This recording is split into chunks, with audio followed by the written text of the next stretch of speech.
안녕하세요. 저는 서울에 살고 있는 60대 여자입니다. 사지 멀쩡한 남편은 있지만 능력이 없고 게을러 터진 탓에 제 손으로 아들 셋을 먹여 살리고 가정을 이끌어 왔습니다. 그렇게 산 지 벌써 30년이 훌쩍 넘었네요. 그렇게 살아오면서 사실 가장 중요한 금전적인 부분에서는 힘든 게 없었습니다. 저 어릴 때부터 부동산 투자를 잘 해오신 저희 부친에게 물려받은 것도 많고 그런 부친에게 배운 것도 많아서 저도 부친을 따라 부동산 일을 다루다 보니 금전적으로는 여유로운 편이었죠. 그게 아니었으면 이놈의 집구석을 이렇게까지 끌어오지는 못했을 것 같습니다. 능력은 없으면서 놀기를 좋아하는 남편과 그런 남편을 쏙 빼닮은 둘째 아들을 빼고서는 제 속을 썩이는 사람도 일도 없었습니다. 첫째 아들은 우리나라에서 제일 좋은 대학교에 나와 현재 스타트업 사업을 하고 있고 막내는 미국으로 유학을 가서 그곳에서 의대를 다니고 있답니다. 남편을 고쳐먹기는 늦었고 둘째 아들 녀석만 잘 어르고 달래서 인간답게 살게 만들어야지 했는데 결국 둘째 아들이 큰 사고를 치고 말았습니다.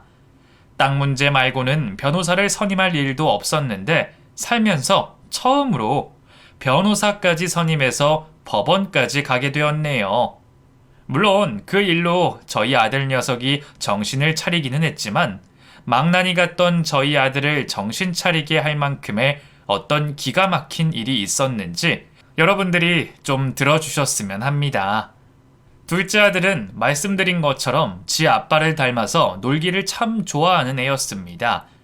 생긴 것도 지 아빠를 쏙 빼닮아 키도 180이 훌쩍 넘었고 인물도 훤칠해서 여자들에게 인기도 좋았죠. 그게 문제였던 것 같습니다.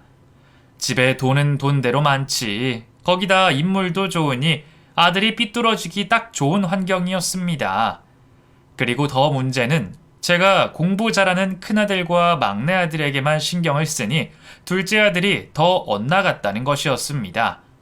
비록 둘째 아들에게 문제는 많지만 잘 커주는 큰아들과 막내아들만 생각하면 그게 무슨 상관이겠냐고 안일하게 생각했던 게 저의 큰 잘못이었습니다. 손을 놓고 있던 둘째 아들은 고등학교에 입학하자마자 보란듯이 사고를 저질렀습니다. 안녕하세요, 어머님. 저 성준이 담임 선생님입니다. 다름이 아니라 어머님이 내일 학교로 좀 와주셔야 될 것 같아서 전화 드렸어요. 학교라뇨? 우리 성준이가 무슨 사고라도 쳤나요, 선생님? 성준이가 어제 야간 자율학습 시간에 친구 몇 명이랑 같이 교장실 창문에 돌을 던져서 깨트렸더라고요. 그 일 때문에 학교로 좀 와주셔야 될 것 같아요. 그렇게 학교로 불려간 게 몇 번이나 됐습니다. 둘째 아들 뒤치다꺼리하는 것에 지쳐 있을 때 둘째 아들이 학교를 그만두겠다고 말했습니다. 엄마, 나 그냥 학교 때려치울래. 학교에서 배우는 것도 없고 맨날 선생님한테 혼나기만 하니까 학교 나가기가 싫어. 시간 아까워. 어머, 얘, 너 정말 미쳤니? 아무리 그래도 고등학교 졸업은 해야지. 엄마가 너더러 대학교를 가라고 했니? 아니면 성적을 올리라고 했니? 학교만 무사히 졸업하라는데 그게 그렇게 어려워? 어차피 엄마한테는 공부 잘하는 아들 둘이나 있으니까 나는 그냥 편하게 살게 내버려 둬줘. 내 인생 내가 알아서 할게. 아무리 못해도 고등학교 졸업만은 시키려고 했지만 둘째 아들은 끝까지 엄마 말을 듣지 않고 저 몰래 무단결석까지 하는 바람에 선생님들 보기 부끄러워 제가 백기를 들고 말았습니다. 그나마 다행인 것은 둘째 아들은 본인도 중졸은 부끄러웠는지 고등학교 자퇴를 하고 검정고시를 쳤다는 것입니다. 이놈의 문제아를 어떻게 하면 정신을 차릴 수 있게 할까 고민을 많이 했습니다. 그래서 외국으로 유학을 보낼까도 생각해봤지만 그럴 때마다 둘째 아들은 쥐새끼 마냥 도망만 다녀 번번이 실패를 하고 말았습니다. 그러다 제가 선택한 방법 중 하나가 바로 군대였죠. 너 이렇게 배짱이처럼 살 거면 차라리 군대라도 빨리 갔다 와. 군대에 있는 동안 내가 다시 사회에 가면 무엇을 하면서 살아야 되는지 생각도 좀 해오고 알겠니? 전역할 때도 지금이랑 별반 다를 게 없으면 너 이 집에서 쫓아낼 거니까 그렇게 알아. 군대에서는 둘째 아들의 사정을 봐주는 곳도 아닐 뿐더러 전국에 수많은 다양한 사람들이 모이는 곳이니 둘째 아들이 무언가를 깨닫고 나올 수 있을 거라고 생각했습니다. 하지만 둘째 아들은 입대 후 무언가를 깨닫기는커녕 투정만 더 부릴 뿐이었습니다. 엄마, 나 진짜 군대에 못 있겠어. 돈을 쓰던지 백을 쓰던지 해서 나 좀 빼내줘. 그딴 데서 2년을 어떻게 버티라는 말이야. 엄마는 너 군대에서 빼줄 돈도 백도 없어. 대한민국 남자면 다 가는 곳인데 너는 그것도 못 버티니? 이왕 들어간 거 끝까지 버텨봐. 제발 뭐라도 끝까지 해보란 말이야.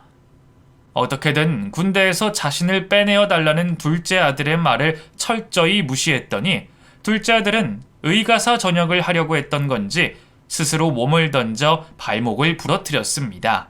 다행히 발목이 완전히 부러진 건 아니고 부러질 뻔했던 거라 의가사 전역은 하지 못하게 되긴 했습니다. 한 번의 사고는 있었지만 아들이 무사히 군대에서 전역을 하고 나왔을 때였습니다. 성준아, 군대에 있는 동안 나와서 무슨 일 할 건지 생각은 해봤니? 생각해둔 게 없으면 네 동생이랑 같이 유학 가는 건 어떻겠어? 외국 나가면 경험해 볼 수 있는 것도 많으니까 네 인생에 도움이 좀 될 것 같지 않니? 엄마, 나 유학 보내줄 돈 있으면 그걸로 갖고 싶은 차나 한 대 사줘. 내 친구들은 지금 다 스포츠카 한 대씩 갖고 있단 말이야. 나 군대 저녁 선물로 스포츠카 사줘. 앞으로 뭐하고 살지는 생각도 안 하고 저녁 선물로 억소리 나는 스포츠카를 사달라는 둘째 아들을 보며 없던 혈압이 생기는 걸 느꼈습니다. 계속해서 아들의 요구사항을 들어주다가는 아들의 인생을 망치겠다 싶어 그때부터 큰맘 먹고 금전적인 지원을 다 끊어버렸습니다. 엄마가 용돈 끊으면 내가 가만히 있을 줄 알아? 엄마 내 용돈 끊은 거 후회하게 만들어줄게.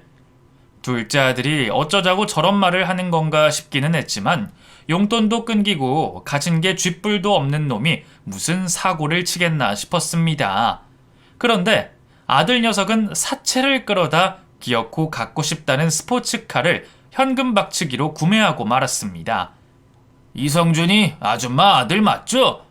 돈을 빌려갔으면 돈을 갚던가 아니면 이자라도 갚든가 해야 되는데 그 아줌마 아들 돈 빌려가 놓고 이자도 한 번 안 냈거든요? 아줌마 부동산 부자라면서요? 아줌마 아들이 빌려간 거니까 아줌마가 대신 갚으세요. 아들은 저를 골탕 먹이기 위해 일부러 사채 빚을 끌어다 쓴 듯 했습니다. 그 일을 계기로 저는 둘째 아들을 무작정 압박하기보다는 아기처럼 어르고 달래는 방법을 써보기로 했습니다. 하지만 막내 아들의 입시와 첫째 아들의 박사 준비로 인해 둘째 아들에 대한 신경을 놓게 되었고 둘째 아들은 이때다 싶어 매일 최고를 갱신하며 망나니처럼 지냈습니다. 그 모습을 보다 못한 첫째 아들과 막내 아들이 둘째 아들에게 한마디를 꺼내던 날이 있었습니다. 야 이성준, 너 엄마 속 그만 썩이고 정신 좀 차리고 살아. 엄마가 너한테 대단한 거 바라는 것도 아니고 남들 하는 만큼 평범하게 사는 게 그렇게 어려워? 그래 형, 이제 제발 좀 그만해. 공부하기 싫으면 엄마한테 돈 빌려서 사업이라도 좀 해보던가. 사람이 태어났으면 진취적인 삶을 살아야지. 형은 왜 자꾸 퇴행적으로 사는 거야? 두 형제의 말에 둘째 아들은 자존심이 상했는지 이성을 잃은 채 이상한 소리를 내뱉었습니다. 내 인생 내가 알아서 한다고. 니들은 니들 인생이나 잘 살아. 왜 나보고 이래라 저래라야. 그리고 엄마 재산 내가 다 받으면 부동산 부자 될 텐데 굳이 이래서 뭐해? 편하게 살 수 있는데 공부하고 일하는 게 오히려 더 바보 아니야? 야, 엄마 돈이 왜 다 네 돈이냐? 엄마가 언제 너한테 돈 준다고 했어? 아직 건강하게 살아계시는 엄마 앞에서 그런 말 하는 거 실례야. 어차피 인간은 다 죽어. 엄마만 죽어? 형도 죽고 나도 결국엔 다 죽는다고. 그리고 엄마가 형이랑 재준이 공부시킨다고 쓴 돈이 얼마야? 그거 생각하면 엄마 재산 내가 받는 게 당연하지. 둘째 아들은 저의 재산이 다 자신의 것이라며 그 큰 돈을 받게 되는 이상 일을 하지 않아도 된다고 우겼습니다.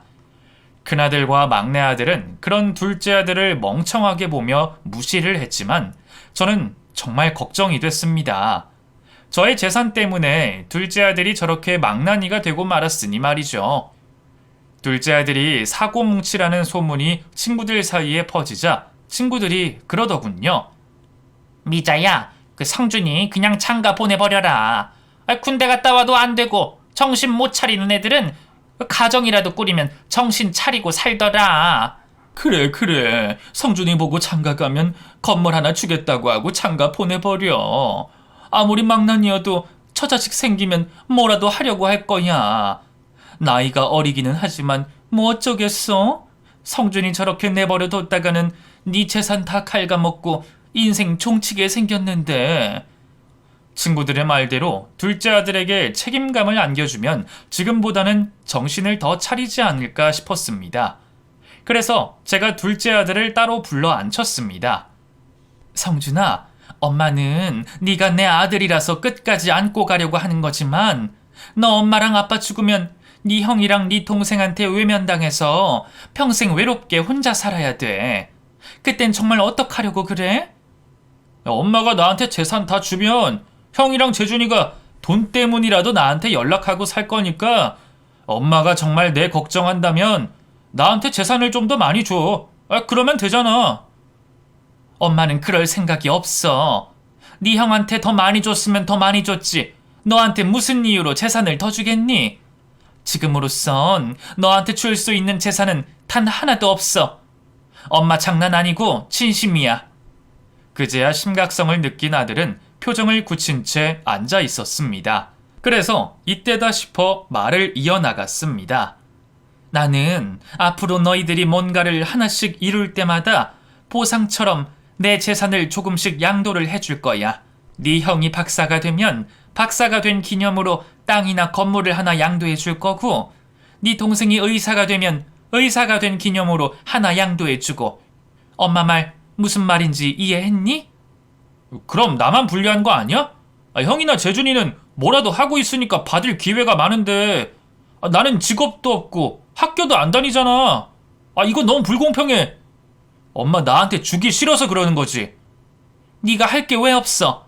하다못해 장가라도 가면 엄마가 장가간 기념으로 서울에 있는 상가라도 하나 주겠지. 저의 말에 아들이 되물었습니다. 결혼하면 결혼 선물로 하나 주겠다고? 내 이름으로 양도해준다 이거지? 그럼 나 장가 간다? 그래, 괜찮은 색시만 데려오면 엄마가 바로 허락해 줄 테니까 제발 장가를 가든지 뭐라도 좀 해라, 성준아. 그날 이후로 둘째 아들은 정말 장가라도 가려는 건지 평소보다 귀가를 더 늦게 했으며 자주 집을 비웠습니다. 그렇게 반년 정도 흘렀을 때였어요. 둘째 아들이 결혼할 여자를 소개해 주겠다며 가족들을 불러 모았습니다. 엄마, 얘가 나랑 결혼할 애야. 나이는 나랑 동갑이고 이름은 배정윤. 다들 인사해. 둘째 아들이 6개월 만에 데려온 여자애는 첫인상부터 너무 별로였습니다. 핑크색 머리인 거에도 모자라 어른에게 인사하러 오는 자리임에도 불구하고 보기 민망할 정도로 짧은 반바지를 입고 왔었죠. 엄마가 결혼하면 상가든 건물이든 뭐든 준다고 했었지? 우리 둘 내일 당장이라도 결혼할 수 있으니까 결혼 허락해줘. 얘네 집에서는 우리 둘 결혼해도 된다고 허락해 주셨어. 성준아, 너희 둘 얼마나 만났다고 결혼이니? 1년은 만났니? 사람이 적어도 2년은 보고 나서 결혼을 생각해야지. 고작 몇 달 만나놓고 결혼을 하겠다고 하면 어떡하니? 엄마, 나 얘 보자마자 첫눈에 반했어. 얘 보자마자 딱 내 신부감이다 했다고. 엄마도 아빠 보자마자 느낌이 왔다면서. 나도 그래. 그러니까 자말 말고 결혼시켜줘. 고작 몇 개월 만난 여자와 결혼을 하겠다는 둘째 아들을 말리려고 했지만 말린다고 말려지는 애가 아니었습니다. 심지어 저희 남편은 애태우고 있는 저에게 그러니까 애한테 왜 그런 쓸데없는 소리를 해서 이 지경을 만들어? 당신이 뱉은 말이 있으니 당신이 책임져. 그리고 자기가 좋아서 결혼한다는데 아니, 당신이 반대한다고 될 일이야? 그냥 결혼시켜! 라며 둘째 아들만큼이나 답답한 소리를 해댔습니다. 그 이후 3달 넘게 둘째 아들이 결혼을 허락해달라고 조르는 탓에 저는 어쩔 수 없이 결혼을 허락해주게 되었습니다. 그리고 상견례 날에도 정말 기가 막힌 일이 있었습니다. 애들 지낼 신혼집은 저희가 준비하도록 하겠습니다. 결혼식에 들어가는 비용은 반반으로 하고 신혼집 혼수만 정윤이가 해오는 걸로 하면 어떨까요? 제가 아이들 결혼에 들어가는 비용에 대해 사돈내외에게 말을 꺼내자 며느리가 끼어들었습니다. 어머님 돈도 많으시면서 결혼식 비용 반반으로 하자는 거 너무하신 거 아니에요? 결혼식장도 어머님 손님 때문에 좋은 데서 하는데 그건 어머님이 내셔야죠. 그리고 혼수도 그래요. 이왕 신혼집 해주시는 김에 혼수도 해주세요. 혼수 그거 얼마 한다고 그래요? 어머님한테는 별로 큰 돈도 아니잖아요. 좋게 말해서 부탁을 해도 모자를 마당해 그런 말을 내뱉으면서도 어찌나 당당하던지 말문이 막혔습니다. 제가 기가 막혀 아무 말도 못하고 있는데 둘째 아들 녀석이 제 편을 들기는커녕 며느리 편에 서서 말하더군요. 그래 엄마 돈 많잖아. 쓰는 김에 쿨하게 더 쓰셔. 그리고 다른 것도 아니고 둘째 아들 결혼에 쓰는 돈인데 그거 좀 더 쓰는 게 어때서 그래? 사돈내외와 함께 있는 자리라 차마 욕은 못했지만 쌍욕이 목구멍까지 올라오는 걸 누르느라 정말 애를 먹었습니다. 어머님이 해주시는 김에 다 해주세요. 결혼하면 제가 저희 친정집보다 시댁에 더 많이 신경 쓰고 효도하면서 살게요. 아니 나는 너희한테 효도는 안 바라고 나한테 손 안 벌리고 너희끼리 잘 살기만 해줬으면 좋겠다. 이왕 이야기가 나와서 하는 말인데 너희 결혼하면 너희가 알아서 벌어먹고 살도록 해. 나는 결혼 이후로는 아무 도움도 주지 않을 테니까. 사돈들 다 듣는 자리에서 하고 싶은 말을 나름 속 시원하게 했으니 며느리가 요구한 부분은 들어주기로 했습니다. 둘째 아들 말대로 아들 결혼이니 통을 크게 쓰는 게 마음 편하겠다는 생각이 들었습니다. 제가 결혼식 비용까지 다 대주겠다고 해서 그런지 며느리는 대기업 며느리들이나 간다는 곳에서 결혼 준비를 했고 그 덕에 저는 억에 가까운 돈을 지출하게 됐습니다. 그래도 내가 쓰기로 한 돈이니 아깝게 생각하지 말고 결혼식이나 무사히 지나가길 바라자 생각했습니다. 대망의 결혼식 날, 제 친구들이 저에게 와서 아유 사고뭉치 아들 장가 보내서 좋겠네. 이제 며느리한테 폭탄 떠넘기면 되겠다 미자야 라고 놀리듯 말을 했었습니다. 친구들의 말을 듣고 이 결혼식만 끝나면 망나니 아들 녀석을 며느리에게 넘기고 두 발 뻗고 편하게 잘 수 있겠다 했는데 결혼식 날 며느리의 모습을 보고 폭탄을 며느리에게 떠넘기기는커녕 남의 집 폭탄까지 내가 껴안게 생겼다는 걸 뒤늦게 알게 되었습니다. 오늘 신부님께서 입장을 특별하게 하시고 싶다고 해서 따로 요청한 입장곡이 있다고 하네요. 다들 큰 박수 부탁드립니다. 신부가 입장을 해야 되는 순서였습니다. 결혼식 사회자의 말이 끝나기 무섭게 갑자기 결혼식 조명이 꺼지더니 클럽에서나 나올 법한 노래가 스피커가 찢어지게 큰 소리로 흘러나왔습니다. 그리고 신부인 며느리가 등장하더니 버진로드 위에서 미친 듯이 머리를 흔들며 춤을 추기 시작했습니다. 그게 끝이 아니었습니다. 신부 하객석에 앉아있던 형형색색의 머리를 한 며느리의 친구들이 버진로드에 올라와 보기에도 민망한 춤을 추기 시작했습니다. 그 공간에서 신이 난 건 머리를 흔들고 있는 며느리와 며느리의 친구들 뿐이었죠. 저를 포함한 모든 하객들은 입을 떡 벌리며 그 장면을 지켜보았습니다. 결혼식을 진행하던 사회자가 며느리에게 춤을 추며 입장한 이유가 있냐고 물으니 며느리는 제가 처녀 파티를 못하고 왔거든요. 그래서 신랑 손잡기 전에 처녀 파티 즐기려고 준비해봤어요. 라고 말했습니다. 가능만 하다면 결혼식을 취소시키고 며느리의 머리채를 잡고 말하고 싶었습니다. 사람 쪽팔리게 만들지 말라고 말이죠.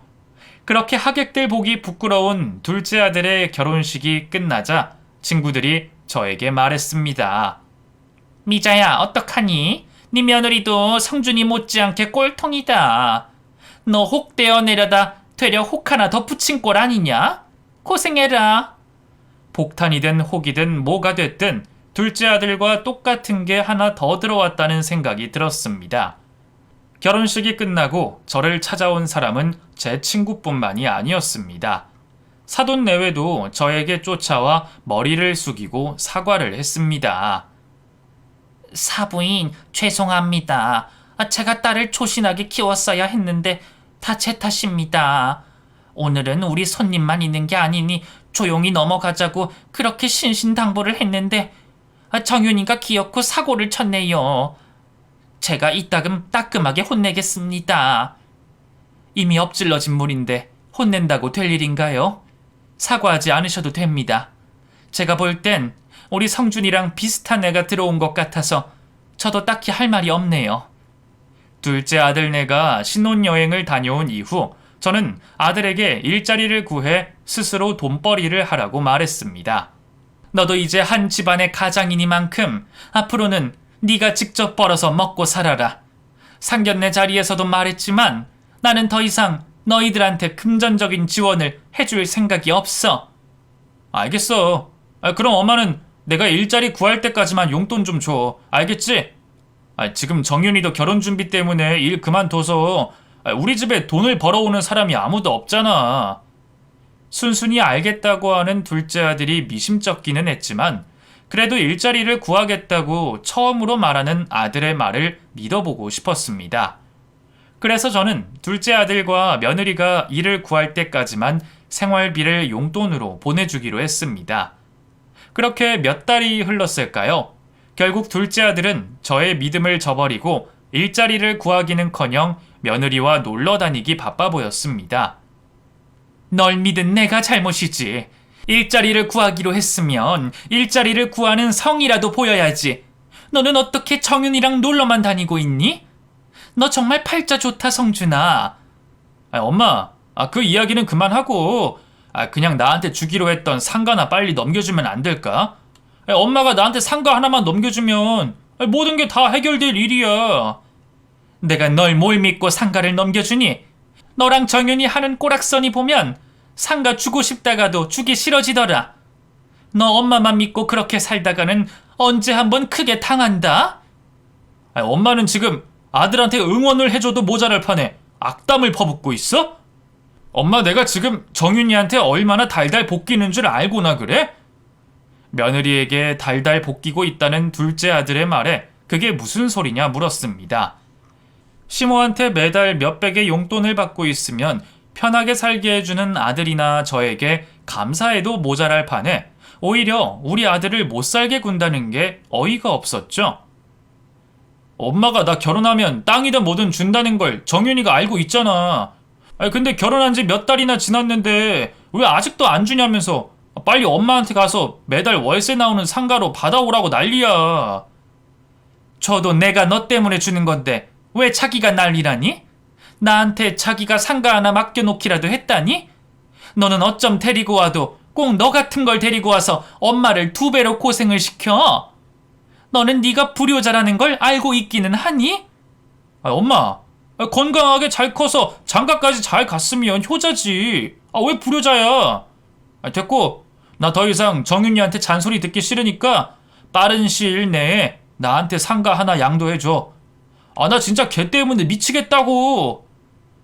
바보 머저리 같은 둘째 아들 녀석은 며느리에게 찍소리도 못하고 잡혀 사는 듯 했습니다.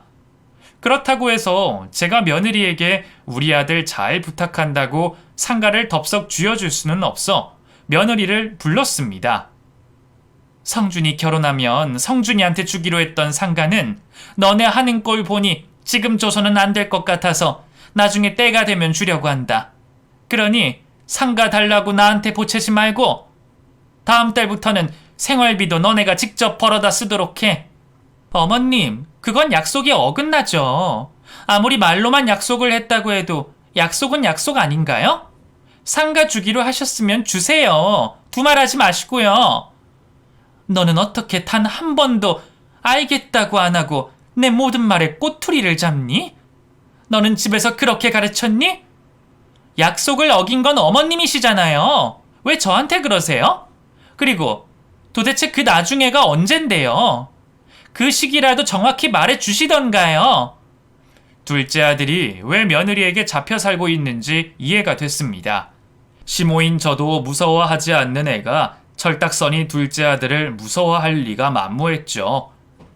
여기서 저까지 지고 들어가주면 며느리가 제 머리 꼭대기에 눌러앉을 것 같았습니다. 너희 애 생기면 그때 줄 거니까 그렇게 알아. 너희같이 결혼해도 철딱서니 없이 사는 것들은 부모가 돼야지 정신을 차리니까 그때 주련다. 그리고 이왕 주는 김에 정윤이 너한테도 작은 선물을 줄 생각이니까 그렇게 알고 항상 몸 건강히 부모가 될 준비하면서 지내려무나. 어머님, 그럼 저 임신되면 그때는 지체 없이 바로 상가 하나 성준이한테 양도해 주셔야 돼요? 아시겠죠? 그리고 저한테 주시겠다는 그 작은 선물도 저 꼭 받아낼 거니까 나중에 가서 딴 말하지 마세요. 저의 말에 며느리는 저의 약속을 다시 한번 받아내고 나서야 돌아갔습니다. 설마 저 독한 것이 바로 임신이라도 해올 생각인가 싶었는데 정말 바로 임신을 해왔습니다. 3달도 걸리지 않는 시간이었죠. 어머님, 저 임신했어요. 그러니까 성준이한테 주신다던 상가랑 제 선물 얼른 주세요. 제가 생각한 건 이게 아니었습니다.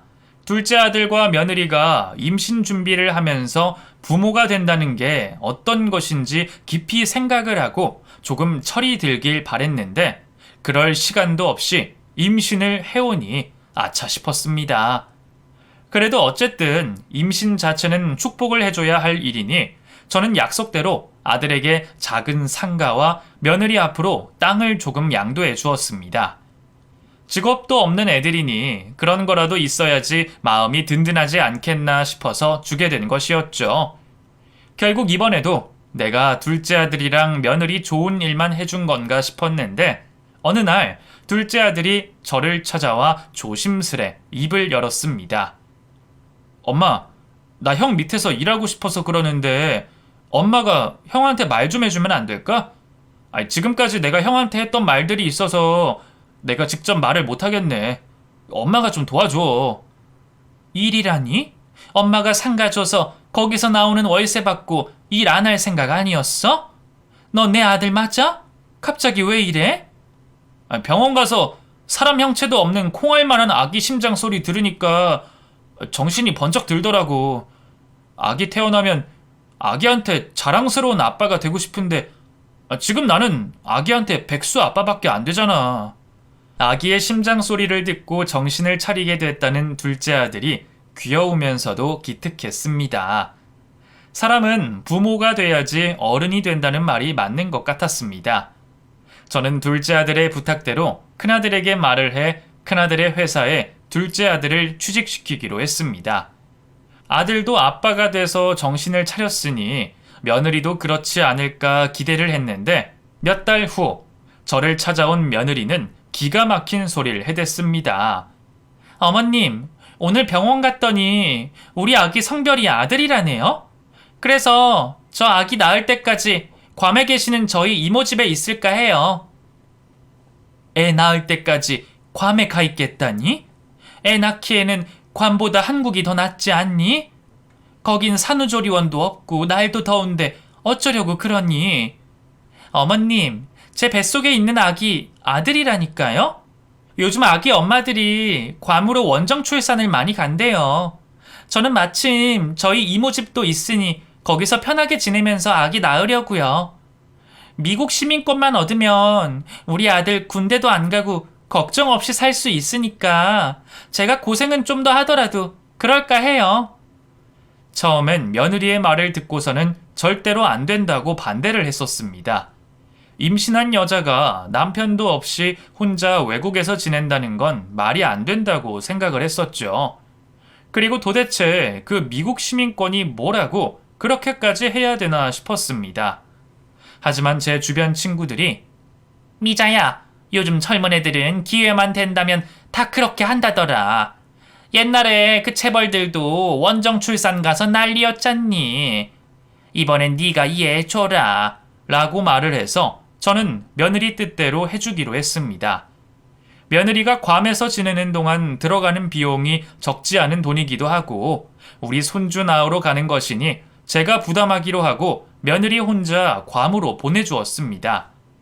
둘째 아들도 같이 갔으면 좋았겠지만 자기 형 밑에서 막 일을 배우기 시작한 아들은 며느리 혼자 가도 된다며 일을 배우고자 하는 열정을 불태우는 바람에 같이 보내지 못했습니다. 며느리가 괌으로 가고 난 후 저는 평소 애들 생활비보다 더 많은 돈을 며느리에게 용돈으로 보내주었습니다. 아무리 제가 부동산으로 벌어먹고 사는 사람이라고 해도 1,000에 가까운 돈을 매달 며느리에게 보내주니 심적으로 힘들더군요. 아깝다기보다는 이게 잘 하고 있는 짓인가 싶었습니다. 그래도 사고뭉치 둘째 아들을 정신 차리게 해준 손주와 그런 손주를 품고 있는 며느리에게 감사한 마음으로 군말 없이 용돈을 보내주었습니다. 며느리가 괌으로 원정 출산을 간 지 2-3달이 지났을 쯤 제 친구에게서 전화 한 통이 걸려왔습니다. 미자야, 네 며느리 괌으로 원정 출산 간다고 하지 않았니? 결국 안 보낸 거야? 무슨 소리야. 우리 며느리 괌 간지도 벌써 3달은 됐어. 저 이모 집에서 애 낳는다고 간지가 언젠데 그래? 왜? 무슨 일 때문에 그러니? 네 며느리 괌 간 거 확실하니?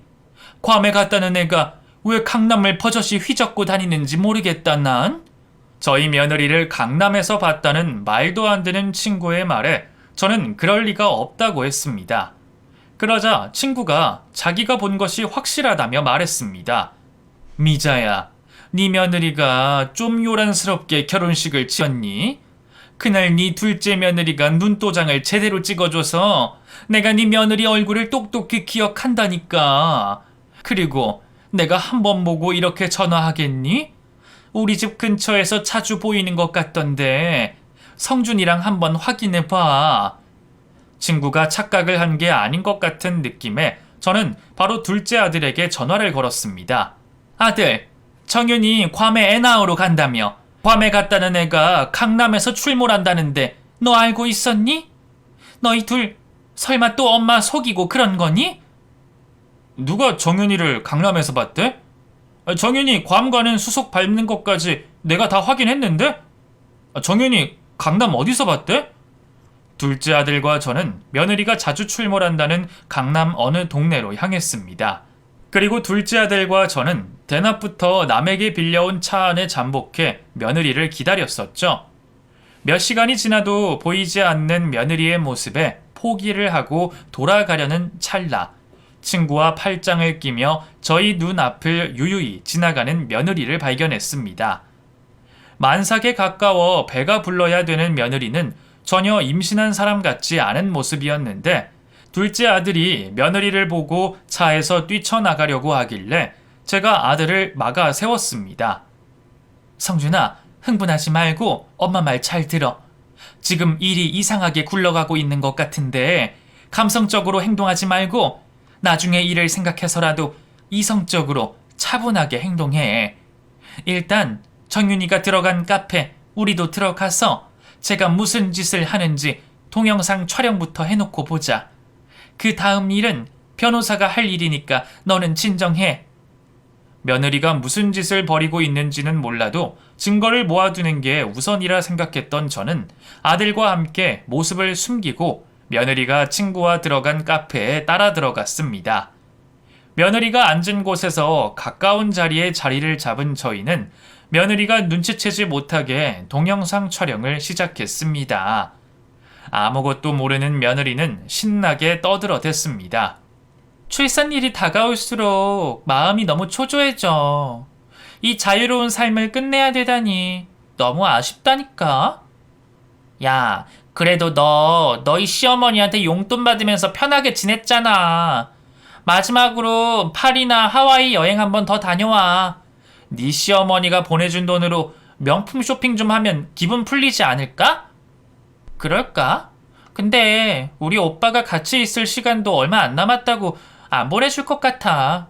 나 성준이 애 임신했을 때 우리 오빠가 얼마나 화냈는지 너도 알지? 나 또 우리 오빠 화나게 만들고 싶지 않아. 한국말인데도 며느리와 며느리 친구의 대화가 이해가 되지 않았습니다. 이게 다 무슨 소리인가 싶었죠. 오빠가 성준이랑 나랑 엮어줄 때 그랬거든. 멍청한 성준이 이용해서 재산만 뜯어내고 나오라고. 절대로 애 임신하거나 다른 문제 없도록 하라고 말이야. 너도 알잖아. 오빠랑 나랑 혼인신고만 안 했지 사실혼인 거. 어느 남편이 자기 와이프 딴 남자애 임신한 걸 좋아하겠어? 야, 그래도 너 때문에 너희 오빠도 그 돈으로 편하게 지냈잖아. 그 정도는 이해해줘야지. 심지어 너 애도 유산시켰는데 네가 희생한 걸 생각하면 너희 오빠가 너한테 고마워해야 돼. 둘째 아들의 손이 떨리는 걸 보고 제가 아들의 손을 꼭 잡아주었습니다. 저도 화가 났지만 며느리의 대화를 더 들어보고 싶었습니다. 그리고 그때 카페 안으로 키가 조그마하고 40대로 보이는 남자가 들어오더니 제 며느리를 보고 껴안으며 며느리 옆에 자리를 잡고 앉았습니다. 오빠, 나 다시 성준이 집으로 복귀하면 어떻게 빼줄지 생각해 봤어? 나 시어머니 때문에 거기에 더 있기 싫단 말이야. 에이, 걱정 마. 너는 그냥 성준이랑 네 시어머니한테 출산하다가 애가 죽었다고 거짓말만 하고 일단 버텨. 성준이가 바람 피우는 것처럼 보이게 내가 판 다 짜놨으니까 너는 기다리기만 하면 돼. 알겠지? 그 남자가 등장하고서야 저는 이게 어떻게 돌아가는 건지 알 수 있었습니다. 더 이상 들을 것도 없겠다 싶었던 저는 경찰을 부를 수밖에 없었습니다. 사기꾼들을 당장이라도 감옥에 쳐넣고 싶었기 때문이었죠. 경찰을 부른 후 저는 며느리 앞에 모습을 드러냈습니다. 어머님이랑 성준이가 여길 어떻게... 설마 저희 이야기 다 들으신 거예요? 어떻게 겁도 없이 그런 짓을 하고도 강남을 버젓이 돌아다닐 수 있어? 너 내가 강남 출신인 건 모르고 이러는 거니? 여기 사방팔방에 깔린 게 내 친구야. 일단 지금 경찰 불렀으니 경찰서 가서 더 자세히 이야기하자꾸나. 제 말이 끝나기 무섭게 경찰들이 카페 안으로 들이닥쳤고 경찰을 발견한 며느리와 그 일행들은 도망을 가려고 발버둥을 쳤습니다. 그 꼴을 보면서 저것들이 경찰들을 무서워할 정도로 큰 범죄를 저지르고 있기는 하구나 싶었습니다. 부동산 문제 말고는 변호사를 선임해 본 적 없던 저는 처음으로 이혼 전문 변호사를 선임했습니다. 제가 할 수 있는 선에서 최대한 며느리를 족치고 싶었습니다. 이미 사실혼이었던 며느리가 자신의 남편과 사기극 결혼을 펼친 것에도 모자라 손주까지 강제로 유산시키고 제 아들을 음해해 돈을 뜯어 가려고 했다는 사실을 저는 절대 용서할 수 없었습니다. 제가 가지고 있는 돈을 다 써서라도 며느리에게 죗값을 물고 모든 걸 원상복귀시키고 싶었습니다. 제가 며느리에게 본때를 보여주려는 걸 알게 된 며느리가 저를 찾아왔습니다. 어머님, 제가 정말 잘못했어요. 어머님이 저한테 주신 땅도 다시 돌려드릴게요. 그러니까 한 번만 용서해 주세요. 제발 부탁드려요. 내가 왜 네 어머님이니? 그리고 그 땅은 당연히 돌려줘야지. 네가 안 돌려줘도 나는 어떻게든 다시 돌려받을 생각이었다. 네가 얼마나 큰 잘못을 저지른지 알고는 있는 것 같아서 하는 말인데 잘못을 했으면 죗값을 치러야 되지 않겠니? 결국 둘째 아들은 혼인 무효 소송을 하게 되었고 며느리를 사기죄로 고소까지 하게 되었습니다. 법원에서는 의도적으로 접근하여 재산을 갈취해간 며느리와 며느리의 남편이 괘씸하다 하여 결국 그 둘은 실형을 살게 되었습니다. 그렇게 긴 기간의 실형은 아니었지만 어쨌든 범죄자가 되고 전과자가 되었으니 통쾌한 결과였습니다. 그 일이 있고 난 후 며느리가 제 둘째 아들의 인생을 망쳤다는 생각에 힘들었습니다. 그런데 그런 와중에 둘째 아들이 이렇게 말했습니다. 엄마, 그동안 내가 엄마 속썩인 거 정말 미안해. 내가 인생을 너무 쓰레기같이 살아서 엄마를 이렇게 힘들게 만든 것 같아. 이건 정윤이 탓할 것도 아니고 인생을 잘못 살아온 내 탓이야. 모든 것이 자신의 잘못이라고 말하는 둘째 아들 덕분에 저도 깨달았습니다. 이렇게 된 걸 마냥 며느리 탓만 할 수 없다는 것을요. 둘째 아들 사기 결혼 사건을 통해서 저도 아들도 깨닫게 된 것이 많았습니다.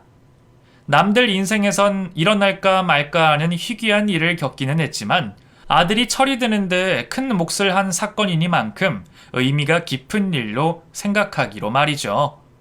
모든 재판이 끝난 후 둘째 아들은 막내 아들이 있는 곳으로 유학을 보내달라고 했습니다. 늦은 감이 있기는 하지만 나 지금부터라도 공부 시작해 보려고, 엄마. 형도 재준이도 공부 머리가 있으니까 나도 공부 머리가 있지 않을까라는 생각이 드네. 엄마한텐 염치 없는 소리지만 마지막으로 한 번만 나 믿고 유학 보내줬으면 좋겠어. 그래 성준아, 엄마는 네가 공부만 한다고 하면 뭐든 다 해줄 수 있으니 돈 걱정은 하지 말고 외국 가서 네가 하고 싶은 공부 마음껏 하다 와. 그렇게 둘째 아들도 공부를 하러 외국으로 떠난 지 한참이나 되었습니다. 여러분들이 들으시기에도 참 기가 막힌 이야기죠? 결론적으로 둘째 아들이 잘 돼서 다행이지, 이런 일을 겪고도 아들이 정신을 못 차리고 계속 망나니로 살았다면 쪽팔려서 여기에 사연을 보내지도 못했을 겁니다. 결국 아들 자랑하려고 이 글을 보낸 게 아니냐고 하시는 분도 있으시겠지만, 이렇게 우여곡절을 겪고 나서야 아들이 인간이 됐다는 이야기도 전해드리고 싶어 글을 쓰게 됐습니다. 개과천선에 관한 이야기이기도 하죠. 여러분들 인생에도 이런 기가 막힌 일들이 있었나요? 저만 이렇게 사는 게 아니겠죠? 앞으로 또 이런 일이 없을 거라고는 장담을 못하겠지만 부디 앞으로 남은 제 인생은 평화롭게 흘러갔으면 좋겠습니다.